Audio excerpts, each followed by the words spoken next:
Thank you, Governor. Now, I'd like to turn to the business of the foundation, beginning with our board leadership. New Hampshire is recognized as a leader when it comes to volunteering, something we truly benefit from here at the foundation.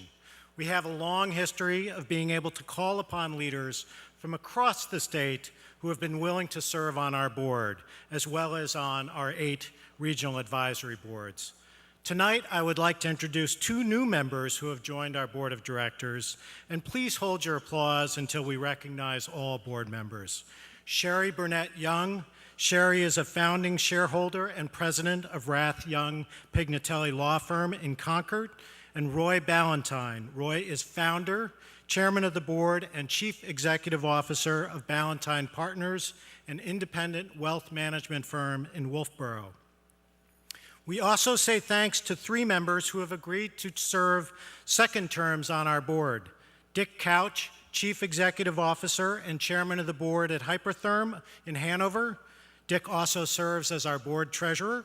Kathy McDowell, former Executive Director of the Family Resource Center in Gorham, and Anu Mulliken, an attorney with Devine, Willamette, and Branch in Manchester, and Anu is also Secretary of our board. Now, I'd like to ask all current directors to please stand, and you'll find a list of our directors in your program tonight, so if my fellow board members would please stand. And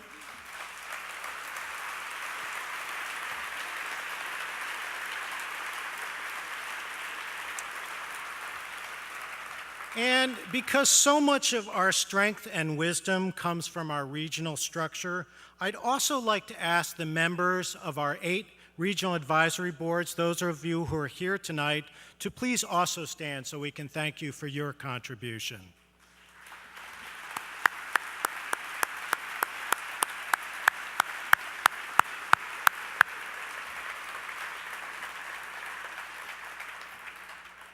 I want to take a few minutes to share with you some of the financial highlights of the past year. First, I'm delighted to let you know that by year-end 2012, the foundation passed the $500 million mark in assets, a significant milestone.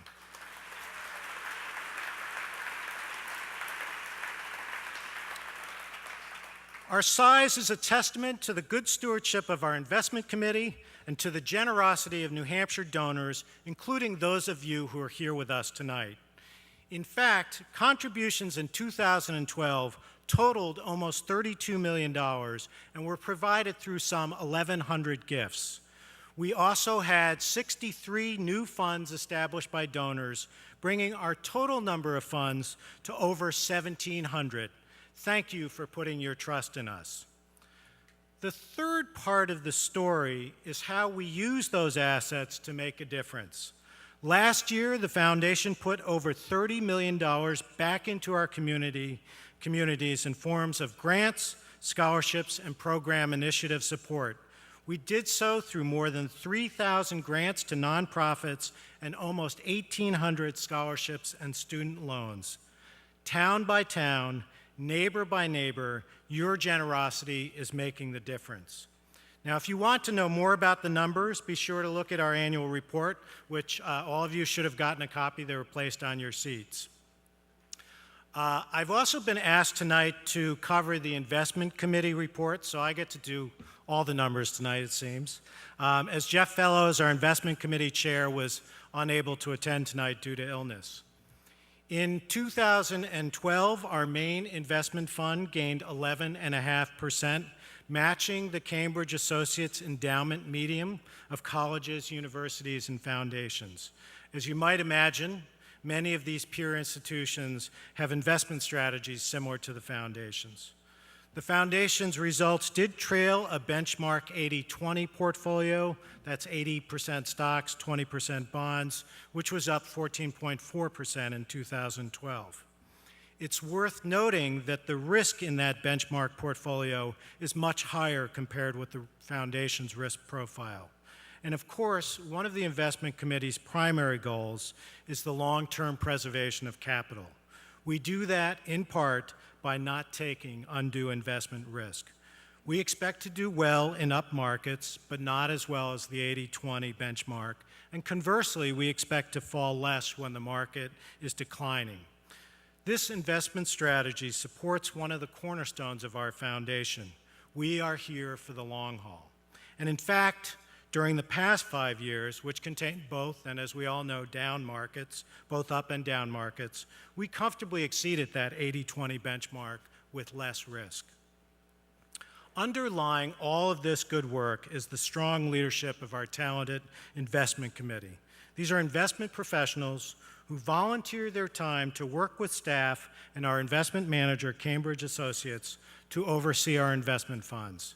We recently added 2 new committee members, the Chief Financial Officer of St. Paul's School, Michelle Chicoine, and a former Managing Director for Investments for Dartmouth College, Dan Lynch.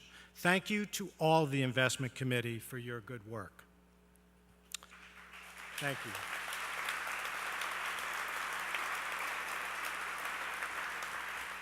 And just one other note, speaking of strong leadership, many of you may know this, but earlier this year, Michael Wilson, the Foundation's CFO and Vice President of Finance, was named Financial Executive of the Year for Large Nonprofits by New Hampshire Business Review magazine. It is recognition that Michael well deserves, and I think something we can all celebrate in. Congratulations again, Michael.